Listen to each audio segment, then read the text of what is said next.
আসসালামু আলাইকুম। এই যে দেখেন আজকে পেয়ারা গাছ নিয়ে চলে এলাম একটা ভিডিও নিয়ে।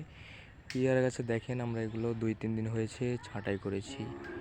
এই গাছগুলো থেকে পেয়ারা হবে ভালো তখনই ছাঁটাই করার পর বৃষ্টির সময় এই যে এরকম ধরনের একটা শাঁখ গজানো হয়। শাঁখ গজা এই শাঁখ থেকে কিন্তু ফুল আসবে, নথ ফুলগুলো দেখায়।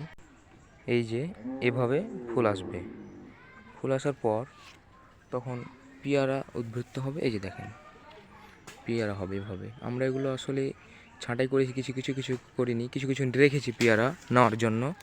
এই গাছগুলো আমরা ছাঁটাই করেছি 2-3 দিন হলো। ছাঁটাই করবো, আরও কিছু গাছ আছে। পেয়ারা প্যাকেটিং করা যায় কখন?